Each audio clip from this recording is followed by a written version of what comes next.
Ladies and gentlemen, welcome back. Social Authority. Pat Hilton with your boy, Casey Huff. Little real estate breakdown going down today. What's up, Casey? How are you?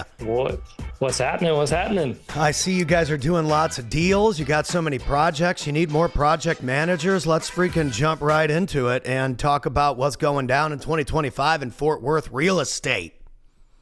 Yeah, the beginning of the month has started off kind of slow. I think we were at I don't know, 4 or 5 contracts up until maybe about 10 days ago. And then it seems like everything busted loose. You know, we stayed the trenches, kept fighting, and now we're up to 17 as of this morning. And, you know, our acquisitions guys out walking a couple properties. So, you know, we're looking to hit that 20 to 22 mark again this month. I love it. I love it. Dude, I mean, 22 deals a month. Hit jiggle your jiggler there. That thing loves to give you trouble. But dude, I mean, most people out there who are getting started in real estate, they're looking to do maybe 5 deals a month so that they can replace their income.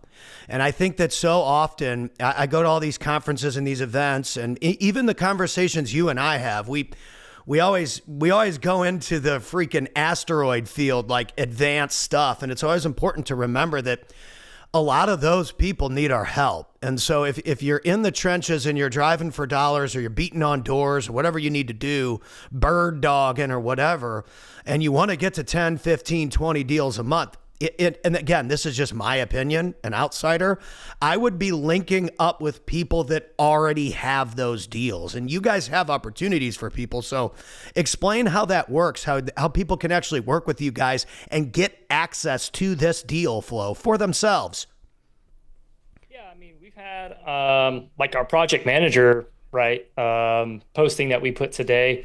You know, there's a lot of people that want to flip. They don't know how. They don't have the funds. So you know, what we offer is you can come in, you learn our processes, our systems. We teach you how to vet contractors, how to know whether or not you're getting taken advantage of. I mean, we're not perfect, but through just the sheer volume that we've done, and, you know, my partner Nathan's done, is, you know, we've learned the do's and the don'ts when it comes to flipping and turning a property. So having that backbone and that structure for somebody to come in that's never done anything before, you know, it's definitely a huge advantage for them. Yeah, and I think people are so afraid to ask for help. Like, and I always tell this story, like back in the day, I was such a freaking stoned bar performer. Like, I didn't care. I was so dumb and innocent. I didn't care. I'm like, dude, I made like $100 the other night playing for 7 people. I just paid for 7,500 people. What do I need to do? Like, clearly I'm good enough. Most people out there are good enough. They're qualified. They're knowledgeable. They're willing to do the work. They just don't know the right people. They're in the wrong environment.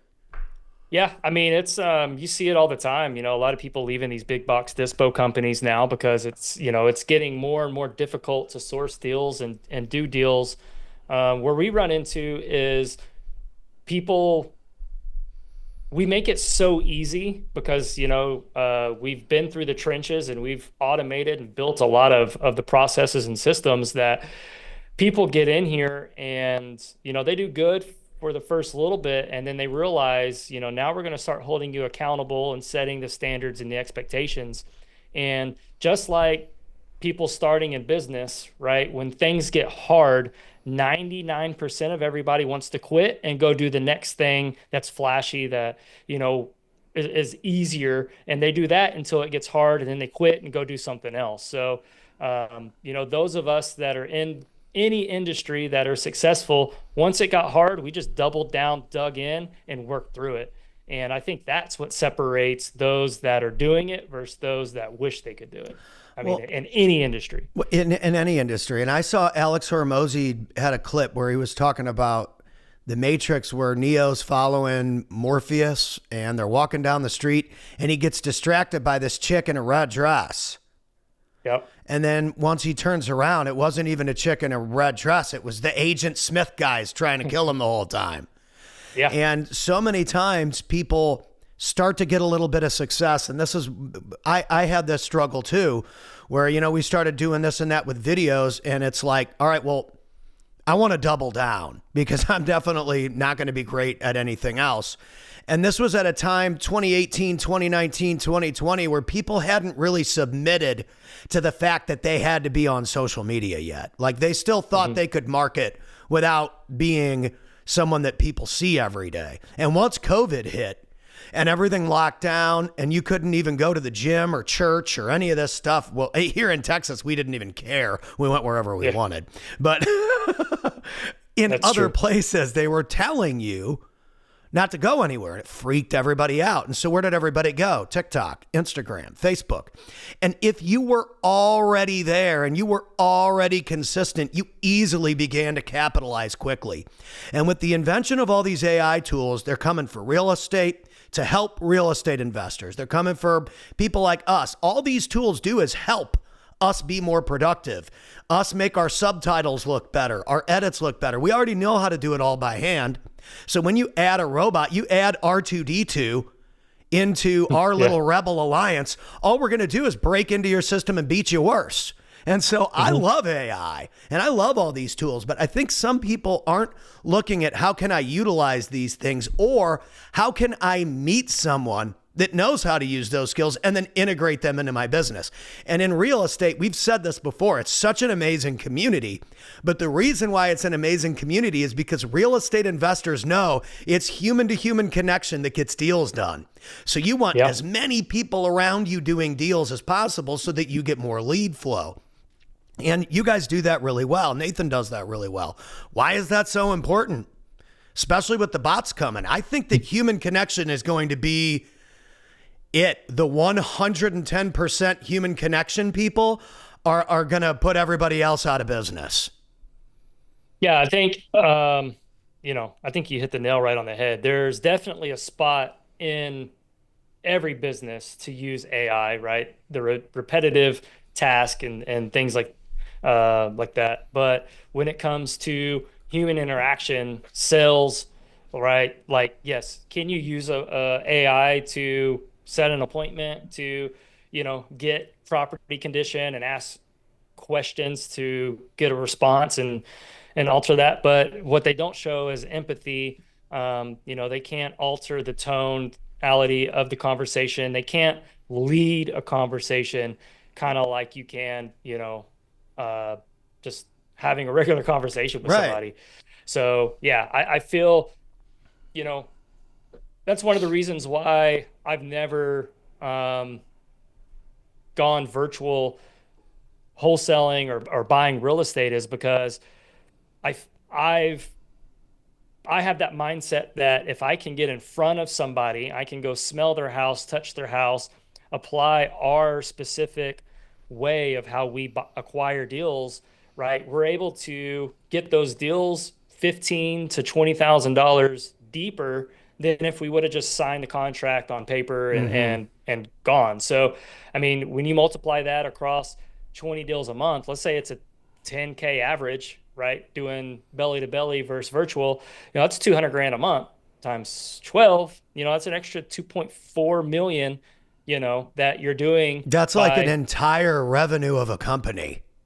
Yeah. Of going in person versus just doing it virtually. Yep. So yeah, I mean, that's kind of how we've done it. Other people might disagree. I'm sitting here considering going virtual, only wholesaling and using as much AI as possible just to challenge myself and my thoughts and beliefs, right? Just to get uncomfortable again and trying to build out another if you arm could just, of the business. I was going to say, just run up transactions on one side and do the other same thing on the other side. Right. Yeah. And I think that with those tools, I think people like you who are already good in their category and in their lane, once they come into other people's lanes, it's going to be tougher because you're going to come in and you already know how to do these deals. And so the people that are scampering around doing the nationwide stuff that haven't been focused in their backyard, that don't know the numbers as well or whatever, or that have to learn the numbers all over the country, because I mean, that's essentially the deal is if you don't know your backyard and you aren't capitalizing in your backyard first, well, then you have to learn everybody else's backyard, and you can't even walk in that backyard physically because you don't live there. Yeah, no, I mean, I think to me, that seems to be probably one of the biggest hurdles with going nationwide or not in your own backyard is understanding that market, knowing the areas to absolutely avoid. You know, like we have some here that we know, like if a lead comes through and it's in that zip code, it's like just punt it. Don't even touch it. Right. You know, so when you're virtual, you don't have those insights. It takes time and repetition and, you know, to just get those down and know what you can and can't do there. Yeah, and I think that, again, this goes for any business. If you're starting to see results doing something, double down on it. And this was what, dude, Gary Vee told me that in like 2016. I was making all these funny song videos with my guitar, and he was the first one to ever share one. And I went and I played in his book. He had like a book meetup thing. It was free meetup in San Diego down by the convention center. And I just showed up, set up my stuff in the corner and started jamming some tunes just so I could meet him. Cause he had like shared my funny Gary Vee song earlier that day. And I was talking to him about it. I'm like, dude, I mean, I play all over this area. I've been doing this my whole life. And I feel like if I don't find a way to crack the code here in the next few years, how's it ever going to work? And that's why I moved to California. This is the most competitive market.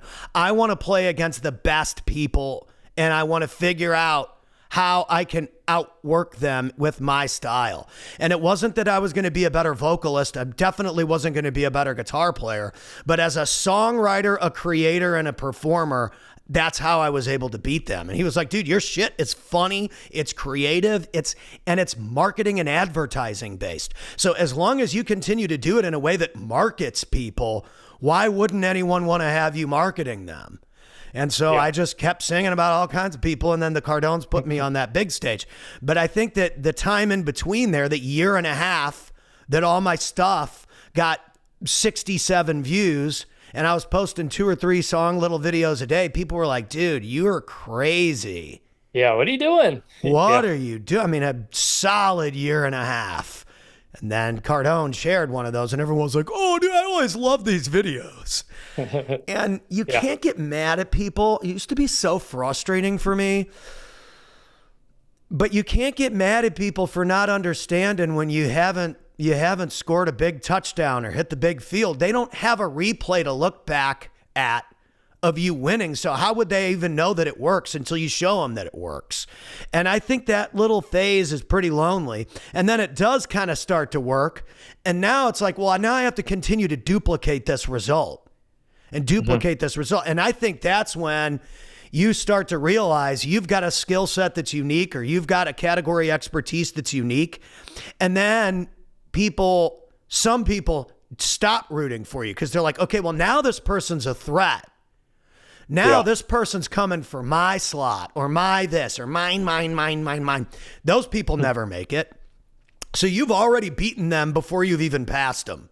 People that refuse to help you accelerate in your category and your skill set, because you're really not a threat to them anyway, those people are never going to make it. And that's why, you know, it's a different strategy than yours, but like I always give, you know, Pace and Jamil props, because at least they put everybody on. You know, whether people like the astro flipping or the creative sub 2 bullshit or not doesn't matter. The dudes as dudes are good dudes. Whatever people do with the strategy is not 100% their fault. And so I always look at that like Russell Brunson's a good dude, but some people build scammy click funnels. Everybody knows that. It doesn't make Robert Wensley from Investor Lift. Great guy. You've talked to him, done business with him, but there's always going to be some snake going on there trying to lick your deal off. It's just it just is what it is. That's part of business. Someone's always going to be trying to be that bottom feeder, taking off other people's plate, but eventually they don't even get into the room. The plate is inaccessible because there's a shit list and there's a hit list, and everybody who's good gets on that. We want the snipers on the hit list.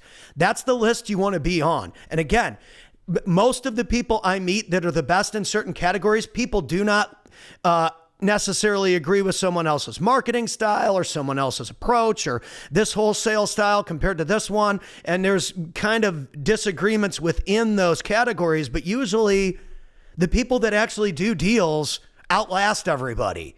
And so all those little details that maybe you don't, they end up not mattering because the goal of the bigger environment or the bigger picture is that everybody wins.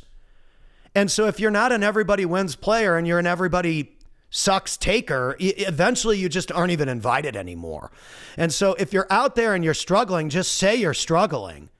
The smart thing for that person to do, if they wanted your deal, they should have just messaged you and tried to do the deal with you some kind of way so that they got, even if it was $5,000 or 10 grand or $3,500 or $2,500, you're better off getting somebody on your side so that you can make $2,500 4 times a month.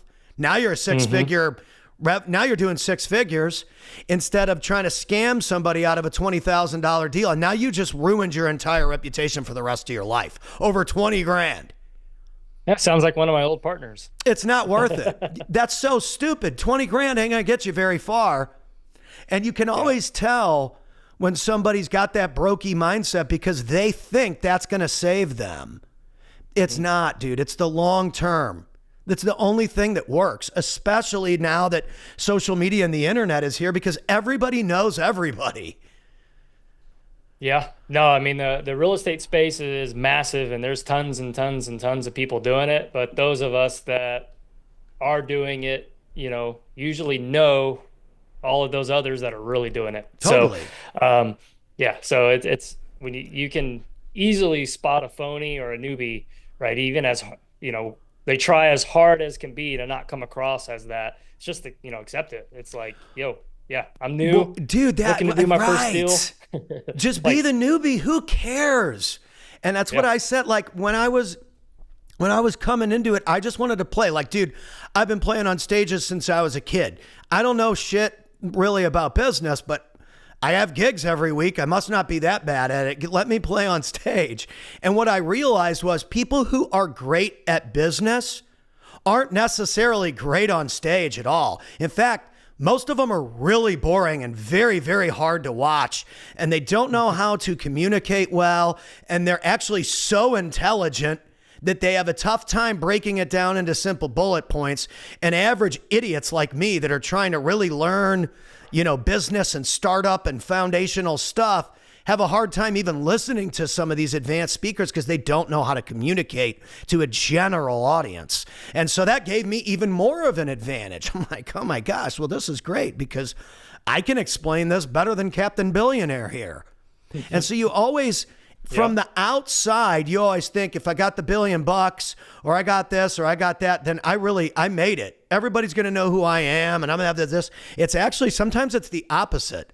Some of the people I've met that are the $1 billion people, they were like, dude, the last thing I want to do is post Instagram videos. And I'm like, oh, really? Yeah, dude, I already made $1 billion. I'm like, oh yeah, that's true. You're a billionaire. I forgot. But those people can be like, hey, but if I was at your level, I would be doing exactly what you're doing. You want to be working with all the best people, and you want them to understand that you're an asset, a wingman, a service provider to them, because then you're going to get in with all the people with all the knowledge and the connections and the education that you need to get that startup going. You're doing everything right, but for me to go and do that is unnecessary. But of course, I need people like you. He kind of sounded like Kevin O'Leary. Kevin O'Leary's had all these content creators and strategists and all these things that work in all of his companies because all those business acquisitions need creative teams and social media marketing and ad campaigns and all that if he wants to grow his investments. Yeah. And so it's important for us to think about the face of the company or the CEO of the company has become, or an investor that owns 30 companies or 30 properties or whatever. People want to get to know who they're dealing with, who they're investing with. And I think that's why Shark Tank and stuff like that's so popular now. People want to get to know you. Yeah, I mean, it's the same thing with our marketing, right? It's we're not hiding behind, a phony website. Like people know my face or my dog, whenever they get some marketing and come across our website or any pieces that we do. So, putting that face to the name, I think Yeah, it greatly helps. And I've always totally. done that since day one. Yeah, I think So, it's just a smart move is to just make yourself available. And you always just want to be where you're at. Trying to convince people that you're bigger or like more influential or any of that trying to be bigger than you really are, it's obvious when people yeah. try to do that. Like, you know what I mean? It just is. Like I get on here and you know me, like, dude, we've never done $1 million in revenue in 1 year. But so what? We're a digital agency, you know, our overhead is X and you know, there's a lot of scalability there. We operate lean and mean. We deliver every day for our people. What if I never did that number, I think I'd be okay. And so I think that some people would hear someone say that and be like, oh, and it's like, well, how am I ever going to get to that number if I'm forcing it and I'm selling too Yeah. hard and I'm not leading with Being fake. value, right? Or I'm trying to act like I'm too big or too cool for school or I'm keynote ready or whatever. Like, dude, just keep being the best MC and then you'll eventually get there. Like, you know, the bottom of the ladder is crowded. That was my fortune the other day at the Chinese buffet. The bottom of the ladder is crowded, so you might as well make yourself up into the middle or the 70%. Like somebody said, Drake is worth X. Like I don't know what it was, $200 million, $300 million, whatever the number is, dude. If you're an eighth or a 16th as big as he is, that's pretty big. Yeah. That's like Yeah. huge. You're in the top I, th- 1% of the 1%. I think that's where a lot of new people get caught. As one of the groups we were in, a lot of us that have been doing this for 4 or 5 years were chiming in, having a conversation, and someone new chimed in and was like, "Hey, how do I learn, you know, what y'all do? Just show me what to do and I'll do it." And it's like, well, we learned from the guy that created the group and we've all been, doing his teachings for the last 4 or 5 years. So just go do what he's teaching Right. now and then just pour in a bunch of time and effort and you'll be where we're at. So, The time and effort thing is tough for people, dude. that's what so many people want to avoid. The They time and want it effort. now. And I So remember when we were kids, and I've said this before, and I talked to a friend of mine about this. He's a drummer back home in St. Louis. He's unbelievable at drums, and he was like, "Man, I remember when like certain bands from our hometown they got record deals, and again they got the big push, and they got the radio play, and they got this and that whatever, and it's like, it's 20 years later now, and a lot of us, you know, financially and creatively are doing better than a lot of those groups." And it's because we didn't get the radio play or the X amount of record deal. A lot of those record labels are closed now. And the funding for those albums was a loan. We didn't know this back then, but just a bank loan that you have to pay back. And you can never actually pay it back. So you end up making no money. And then they own you. Or they own the one thing that actually everybody heard.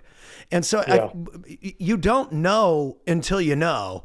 And I think that sometimes if you try to take the shortcut or you try to let somebody else turn you into what you need to be based on what they think people want, you're always going to lose your soul in the process. And so the time and the effort thing is unavoidable because even if you do get a big push, once that dies down, you have to put the time and the effort in anyway. You might have a little bit of yep, a jump start, but maybe you don't. yeah. I mean, it's that saying, if you can't manage money before you win the lottery, then you're going to lose everything that you won because you don't have the discipline and the habits. And we see that So, too with there's like all these money raisers online. Everybody's raising money for something. Some of it's really legit. And I think it's fantastic. And then other stuff, it's like you've seen somebody do it so many times and you're like, all right, well, it seems like this person's raising money for something every other week. yep. That's Well, no different than those that, do real estate and credit repair, than business funding, than, you know, uh, just, yeah, they just bounce around. Because one, as soon one as it after gets another. hard, Yeah, they want to try something else. And so when it comes to real estate, and right now, from an outside perspective, if you're looking at real estate as a career, like, oh my gosh, interest rates are crazy and everything's so expensive and houses are sitting on the market. No one ever focuses on anything positive. They only go with the negative because the negative is what they hear the most. It's what gets published the most. It's what breaks the most headlines. Creating polarity is always something that gets attention, but it's always a good time to invest in real estate. And if you look at interest rates, even back when my parents bought their first house, it was damn near 20%. Yeah. Interest rates aren't that bad. Break that down for people, why it's not that bad right now to get into this. And it's probably the best time there's ever been. A deal is always a deal, regardless of how the market or interest rates or anything is. If you're buying right in the right location and your numbers are where they're supposed to be, you have a solid process. If we're gonna flip it, right, like that always gets you out of, no matter what the market does. It's those that go into these, sub twos, right, with only $100, $200 cash flow. Yeah, you got to be careful with that. Taxes and insurance goes up, and now you're negative cash flowing. Some people are so hungry to flip and do deals that, they'll go put $30,000-$40,000 into a rehab. And there's so many that whenever they're looking for the first one, they're like, if I just break even, I'm happy. And I'm like, well, why would you want to do this for practice? Just wait and get that perfect deal. So, interest rates, I think, we stay in that $400,000 price point and below. Like, we're starting to experiment with the hires up to 700,000-800,000, but we're only doing one or two at a time and then waiting to see how that happens. But that's that window that I think has the most effect when the interest rates change and stuff, because that buyer is typically stretching to get there. So those that have money are just going to put a huge amount down, or they're going to pay cash for it.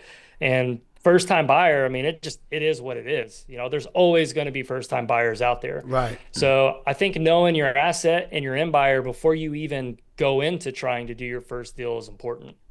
Yeah, and let's break down buying right. Yeah. Let's break down buying right, because I have a friend. He posted a video. Is Nick Perry. You might know Nick. I like Nick, by the way. And he posted a video and he's like, here's 3 tips for multimillionaire on how to do the deals. And the guy's like, buy right. It's like, oh my gosh, bro.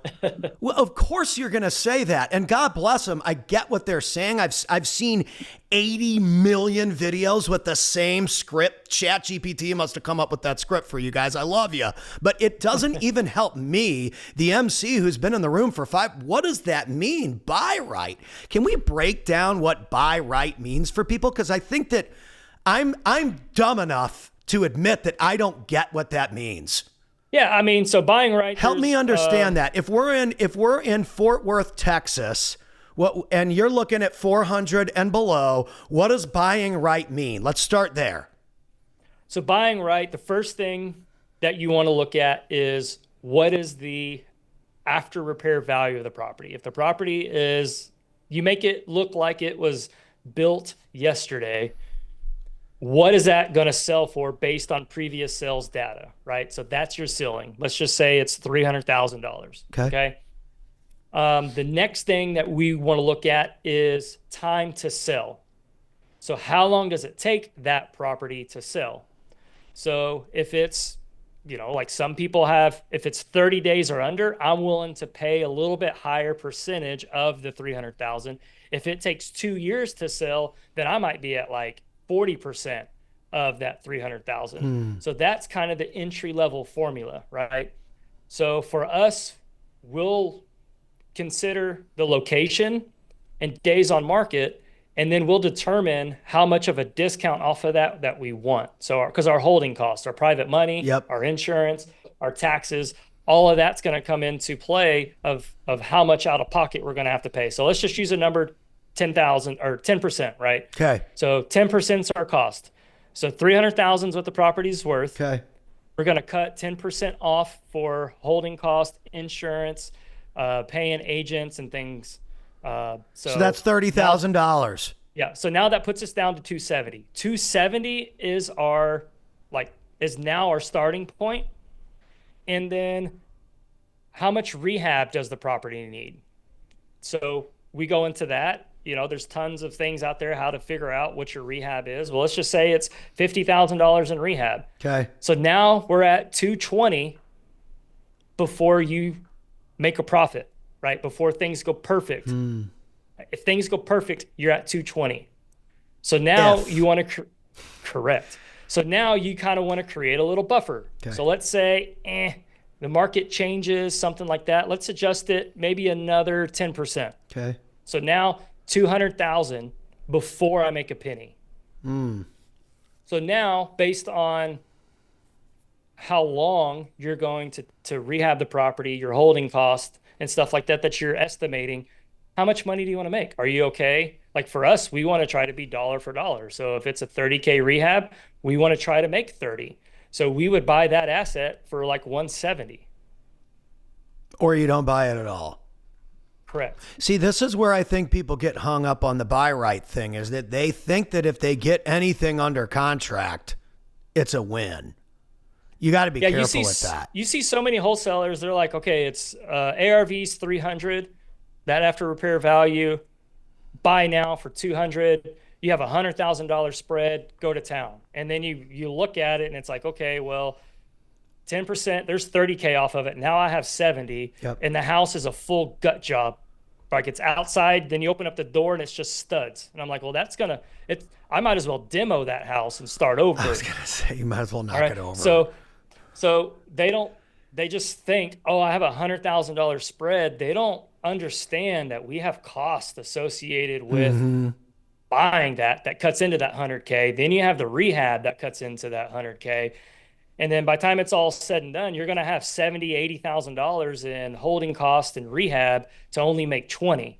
Now, some people are okay with that, but for us, that's not buying right for you. Correct.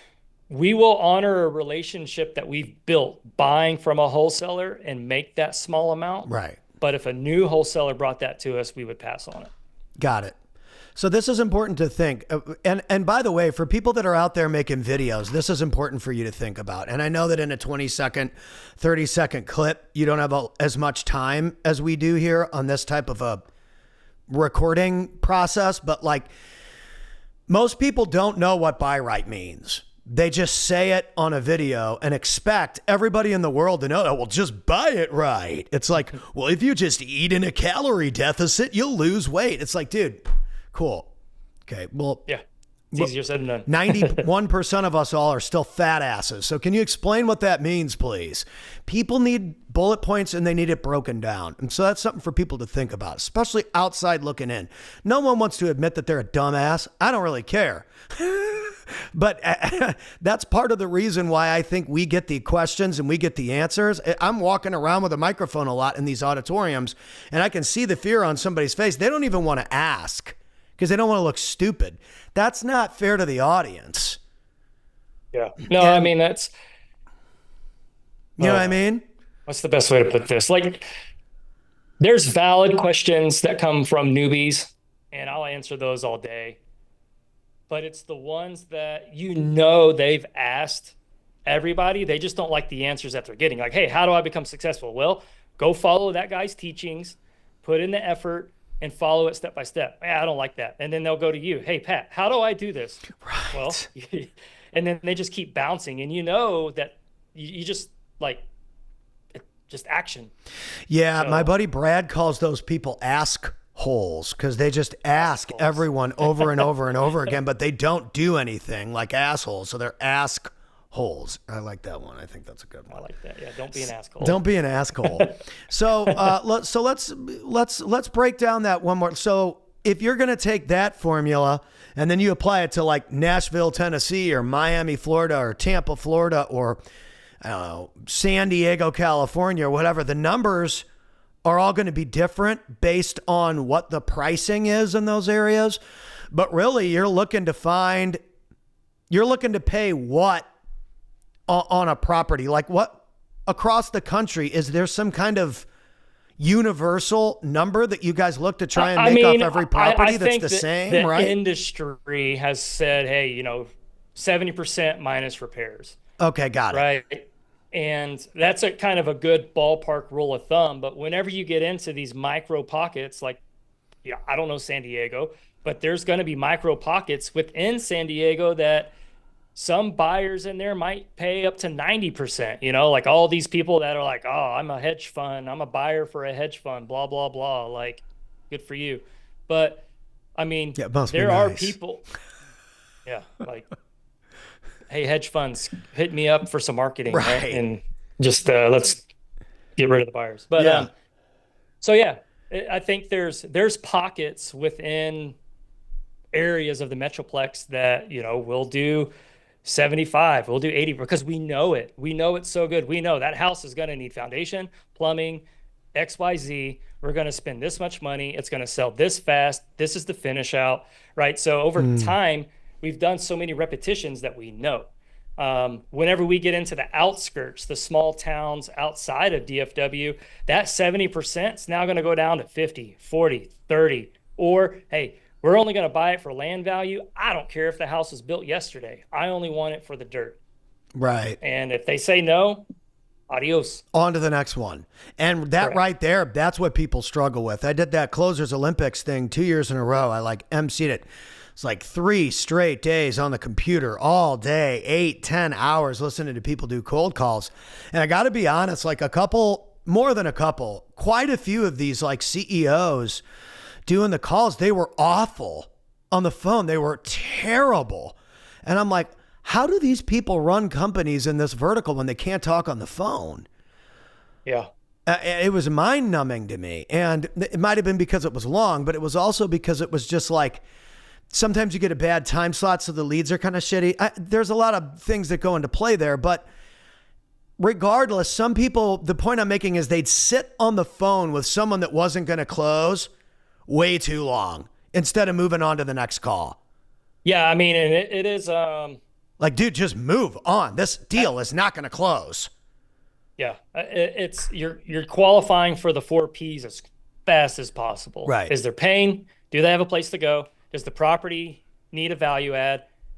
And is the price is the price worth it? Right. So if the pain and price, like if they put price before everything else, next. Yeah. Like if they don't have a place to go, okay, well we can work through that. But if it hasn't even gone through their brain yet that I'm gonna have to move out of this house, they are not ready. Follow up next. So if you're doing that closer Olympics thing, whatever it is, right? The goal is just to spin through as many as possible. So That's what for I us, always say.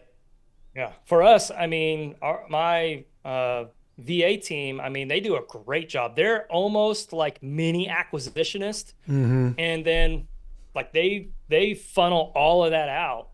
And then my acquisitions team, man, they're just literally like, I think of it as like guided fishing. It's like, look, just throw your lure within 20 feet of that rock and you're going to catch a fish. Yeah. Like that's how easy the system I've built and we've kind of just dialed in over the last 3 years of outbound marketing. And so, like it's easy shooting fish in a barrel, but I because love it. I'm up here every single day grinding away, looking at our metrics, trying to get better, looking at the data, trying to get better, Yeah. faster, teaching the team. I mean, that's what it takes. Yeah. And I love that you guys have the agent side and the investor side, and you're building internal style softwares to integrate into these things too, because I will always think real estate agents are important. And maybe that's just because I'm not a competitive real estate investor. It's not really necessarily my career path. But dude, I am never going to buy people like me who are just plain consumers that aren't like investors. They're never going to do anything but traditional financing and on market and X, Correct. Y, and Z. The agent will always be needed just because of that right there, what you said. There's more traditional people buying and selling real estate than there are investors. And so I don't know, the cloud of realtors is needed, right? So don't try to change what is it? What already It's what they say. works. Don't try to change habits, right? So just lean into it and try to make those habits easier and more pain-free for people. Like that's one of the software course that I'm going through. If you're creating a software that's changing a habit, you're going to have a very hard time scaling that and getting it to catch on. But if you're making habits better, like AI, then it's much easier. Yeah. So, and that's kind of how I feel with agents. It's just gotta Yeah, have and them. that's why you guys provide tools for people. I mean, there's a lot of people out there that are trying to bring in agents so that they can grow, they can do more deals and stuff. But what kind of tools do I get when I show up? I think that's really Mhm. a deciding factor. And who's the leadership? Yeah, that's definitely what's setting us apart from pretty much all other, from what I understand. I'm not an agent, haven't been in other brokerages, but the agents that have came here, we provide them with the tools to teach them how to purchase properties with an investor mindset. Because we are buying and acquiring so many, we're pretty much giving them listings to make money, right? Just here's a fully flipped house. Here's how we want you to market it. Here's what you're going to get paid once it sells, right? Boom, quick and easy. And then, they're setting up how to the lead generations. So getting those typical retail listings and providing those opportunities for them as well as all the properties that they're already listing, they're getting leads on. So if somebody calls in on that property and doesn't qualify for it or doesn't like it, it's like, hey, well, we have another 200 over here that, maybe you'd be interested in one of those. Right. So, Yeah, so you yeah. just got to think about what is the best way to get the job done, and how can I help other people get the job done? And I think where Mhm. people screw up is they're like, well, I got the job done once myself. I'm not going to show anybody anything or talk to anybody about anything. And then they corner themselves and they're constantly relying on themselves instead of branching out and becoming an asset to the entire industry. I think that there's just so much opportunity out there, dude. And again, it's Yeah. sometimes like I always want to make sure that I do that, especially on the show. It's like, it's okay to be a freaking a dumbass, or I feel like you're asking dumbass questions. Like people get on a video and they say, "Oh, just buy right," and no one ever wants to be like, "What the fuck does that mean?" Yeah. I don't do real estate. Of course, I don't know. What does that mean? Break it down. And when you ask someone to break it down, I think a lot of people, they might not even know how to break it down, but Yeah. they make Because they millions don't, of dollars. It doesn't mean that the person is yeah. unqualified. I'm not saying that you're unqualified or that you're not a multimillionaire or blah, blah, blah, blah, blah, blah, blah. What I'm saying is that the way that you communicate it to somebody on video or to the new agent coming into your office is going to determine whether your company succeeds moving forward in the future or not. I can't just say, oh, I mean, you just swing the bat. You just get out there and you just swing the bat and you'll eventually hit home runs. People would be Yeah. like, okay, Pat. People are like, well, dude, how do I get on more stages? How do I speak on more stages? People ask me that all the time. And I'm like, well, one of the reasons why I get on stages is because I'm not a speaker. I'm an entertainer. So you can't possibly ask me why I'm able to get on all these different stages when I'm not a speaker. I'm an entertainer. I'm there to entertain the audience. You're trying to be a speaker. Those are two totally different things. Mm-hmm. You might Yep. not qualify. Casey, the real estate guy, is not going to speak at Bedros Koulian Live. It's not about real estate. No, it doesn't mean you're not great. It doesn't mean you wouldn't do a great job there. But like, it's not about real estate. Yeah. They're not talking about what you do. So therefore, how do you become so great at speaking about a variety of different things to where your real estate is your business, but people want to hear about like you've said, fitness, family, life, soccer is important to you. I'm like, hey, dude, can you come over and hop on the stage and speak? I got it all set up in the living room. You're only an hour away. And you're like, no, dude, I mean, I have soccer. That's more Yeah. important. I'm Mhm. like, oh, yeah, soccer's more important. Like, dude, it's some people, they got stuff going on. Uh-huh. All Yeah. right. But so it's important to think about that. Like real estate events, might be great for some people to speak at. So then you need to message people clips of you talking about real estate if you want to be a speaker. Or, and this is what I always suggest, I would always suggest people use social media to get in front of people and then get them to recruit into their real estate brokerage or recruit into being an investor or an acquisition specialist, or you're on the cold call team, or you're on the VA team, or you're a leadership position or whatever. Dude, that's what social media is for. It's not for trying to look cool or act like you're some kind of hotshot speaker or gazillionaire or what. No one cares. How are you going to help me? Yeah, no, it's definitely, because times have changed. I've been asked a lot of times, my buddies are like, why are you making all these videos? Like, what is the point? I'm like, well, the point hasn't came out yet, but it has made it easier to whenever we are needing to fill a position and a certain role. Between Nathan and I, we're both out here enough to, hey, we're actually walking the walk and doing the business. So, you're coming in somewhere with good people and good processes that you're set up to succeed, and not kind of like, I don't really know, but I'm going to give it a try. Well, and the other thing that you're doing is the consistency. Nathan's good about it too. He's got his own style of like a copywriting style post with a picture, right? Like that's his approach, and that works for his personality. And the people that are watching that you already know, here's something people mistake with social media. The people that you know are always going to be the first people to be like, dude, what are you doing?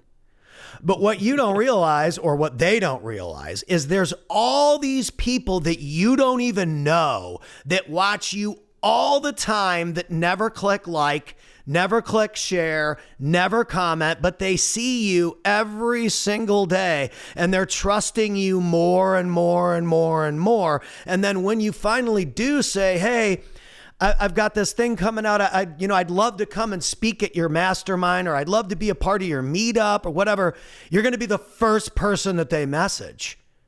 Yeah. But the people that are always out there saying they deserve to be speaking, or they deserve this, or they want to, nobody wants to book those people. They don't. They want to book the person that's got a track record of staying in one category, one lane, whatever. Right? Like the guy this weekend, he's a fitness guy. He's only ever talked about like fitness and getting in shape and like leading your family and being a dude. I've never seen him talk about anything else. Yeah. So those are the kind of people that are going to be there, right? And since I'm like Captain, try and be a good dad, I've made my mistakes in life too. I fit perfectly for bouncing around up there and being like, hey, it's okay to be imperfect. I'm imperfect. Hello, hi, how are you? But that's entertainment.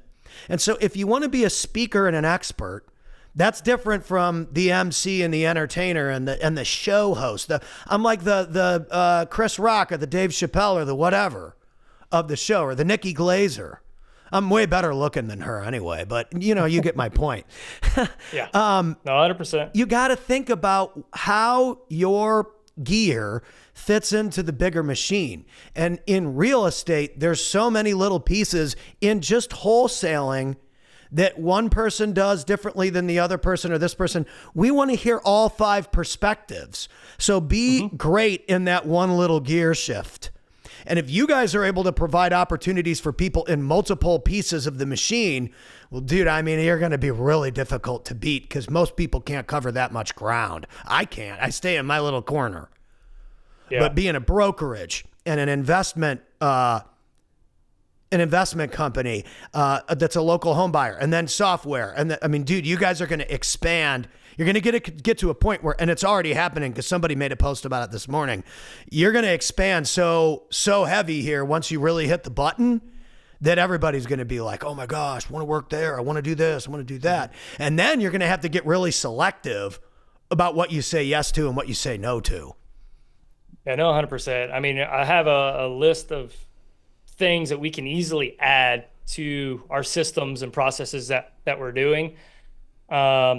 It's just, is the juice worth the squeeze? Just because we can add it doesn't necessarily mean we should. So we're already almost there Highly selective on what I spend my time on. I'm probably more analyzing like what's the ROI on time that's going to have a huge yield on the backside for the company versus when I first started out. It was whatever I got to do to do a deal, I'm going to do a Right. deal. So that's definitely a change, and learning how to work through others. That's probably been the biggest shift in mindset in You 2024 can't do it and all yourself. 2025. Yeah, is delegating. And the current operation that we have right now that we've built, there's really only one piece left that I haven't really let go of, and I'm in the process of doing that right now. And then, I mean, my work week's really going to dwindle down, but it's going to allow me to buy back that time to where I can start building out all those other little gears and pieces Well, that's the to where thing the about machine you just is keeps that, growing. yeah, when you buy back your time, then you're always like, oh man, I got all these new fires I'm dealing with. You Yeah. find all this new shit. I'm always like, Mhm. gosh, man, he was clean for a couple days, and then he found a whole nother closet to unpack, dude. And Yeah. that's why it's a long-term game. You can't get too hung up on what worked yesterday. You always have to be continuing to innovate. And even with the short form videos, you got to have short form videos every day. But it's like, dude, this podcasting thing. I read a thing. There's 584 million podcast listeners on the planet, and there's like 1 million shows. But Yeah, that's there's crazy. like no competition in podcasting. And I think that's why, back to the square one, it's so easy to rig your numbers because it's like there's no one even looking at that one little metric because no one's competing with you. So you can go in there, you could juice your numbers a little bit, turn that little lever, get some Bangladesh and Egyptian listeners, and it looks like you're top dog out of the top 50 shows on Apple Podcasts. Then I go to the person's YouTube channel and they don't exist.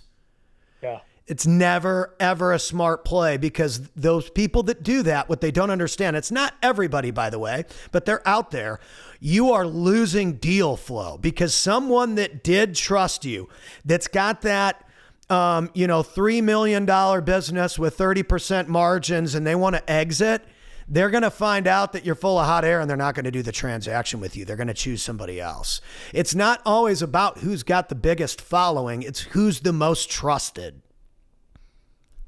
No, So 100%. I think one of your clients, I started watching on business acquisition because it's like, oh, it'd be Kyle, great to add. Yeah, it'd be great to add HVAC and plumbing and electric. I'm tired. Like, man, these guys make so much money off of us. bro, I So, am so ready for when you dive into that. I'm ready because I think for me, I just talked to him about that 2 days ago. Where I was like, man, blah, blah, blah, blah, blah, and this and that and the other thing. I'm so grateful and my life has changed so much and this and that and the other thing. And he said it. He's like, you want more? I'm like, yeah, man, I want more. That's not bad. No, it's not bad. It's just that you're taking your time, you're doing it the right way, and you're learning. And your biggest issue that you're going to run into is that year over year, you're doing X a month. Like that should be hilarious to you. That's your problem in yeah. business. I'm like, yeah, I know. It's not kind of weird. He's Yeah, I like, but mean, this it's, happens to everybody. You found something stable. You've proven it. You're showing up and you're doing that. You're getting more and more and more people finding out about you, but it's the right people that you work with, not on board and every dickhead on Facebook. yeah. Because it only takes one spoiler to have everyone be like, oh, you can't trust Pat Hilton anymore because you worked with some asshole. And Yeah, I people mean, that's don't kind think of, about that when they're trying to be big and look big and they go out and they associate with all these people that do bad stuff and they ruin their reputation in the background. They don't even realize it till it's too late. that's why with the software, we're going to be highly selective for the first 100, You have and just, to. and look, there might be a time that the thing might crash. Like it is Oh, what it it's is. going to, especially when I start playing with it. So, Because I'm not going to know what I'm doing. It's going to back up to the previous night stuff. Right. And so everything that you've done today is gone. All right. Yeah. But we don't know that until we don't know. I mean, No, is it going to 100%. suck? Absolutely. 100%. But that acquisitions thing, it works just like these properties. Like it's almost the same deal structure. You're using somebody's cash to buy something that cash flows X or that transacts as X. You mean you could wholesale companies. I'm not saying that you should, because you want the whole point of buying a company is to get the tax deduction and or the cash flow. And so, and again, a lot of people are teaching people to buy these low-end donut shops and laundromats or stuff. Stay away from them. It's $1 million to $5 million, or I don't do it. 10 years financials minimum, or I'm not doing it. Like, dude, I follow his thesis because I've watched the people in his group win. There's this girl named Jen, prime example. I shouldn't say this, but I'm going to say it the way she's a little older. Right? But she was not looking to be an influencer or this or that or the other thing. All she wanted was a deal. She found a $5 million deal playing with flowers. She's a flower boutique with X amount of percent margin. It's $810,000 in net profit a year doing flowers. Yeah. And she bought it with other people's money and everything was a tax deduction. It cash flows. Like, what a freaking deal. And we've got people out there, scamming over $2,000. What are you doing? Yeah, it's thinking big enough.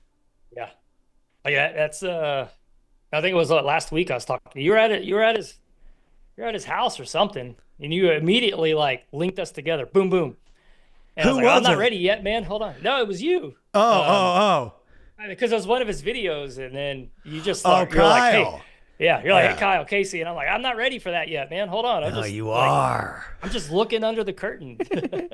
Well, it's all about figuring out what investment approaches actually work. And I think we're seeing so many people cover the surface of all of this kind of stuff because it looks cool and the lingo's cool. Like, dude, I could get on here and I could pretend I know real estate way better than I really do. What the hell is the point of that? No one's going to learn anything.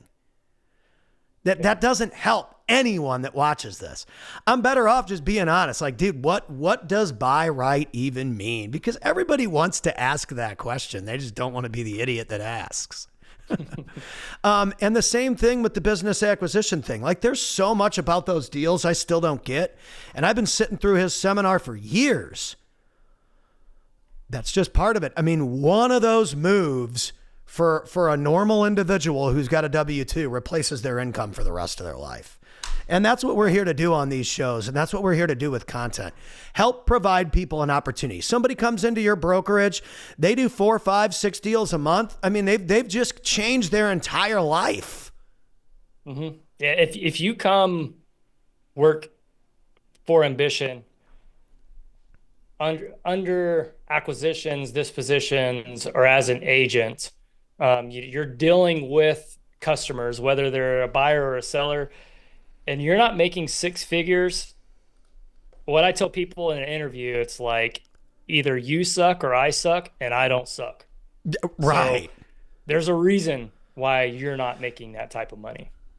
I mean, and hey, it's not our fault. And I mean, that's the lesson here is that when you give up a job to work for yourself, you're going to work 2 times as much as people that work jobs. Mm-hmm. People don't get that. People don't get that. It's even hard. I think Mark Cuban said that on Shark Tank. I'd rather give up a W-2 making $100,000. I'd give that up to work 80 hours a week and make $70,000. 100%. 100%. Because that 70,000 is going to turn into 700 if you keep doing it. Yep. And so that's it. I mean, for people out there, if you're looking for an opportunity, you want to get into real estate, ambitions in the house, investor style, brokerage style, you want to get in there and do acquisitions or dispo, or you want to be an agent, there's opportunity for you out there. And so get into it. If you want to come learn how to do real estate or what we do, come on. Yeah. And message Casey. That's why we do these videos, you guys. It's like, we're not here to act like we're some kinds of big shots. We're here to do deals. We're here to connect people. We're here to be a part of great communities. And there's a reason why a lot of the events that I've done have been year over year over year, is because a lot of the guys I work with are that social authority in their category. They're the best of the best. They launched the the fit boot camp, and there's franchise opportunities, or they have an acquisition team and they'll fund your deals. If it's a great deal, they'll fund your deal. Or like you guys, I mean, if you want to come in, we will provide you with the training and leads. All you got to do is show up and do the work. And so there's no excuses. There's no excuses in 2025 of why you can't be an entrepreneur anymore.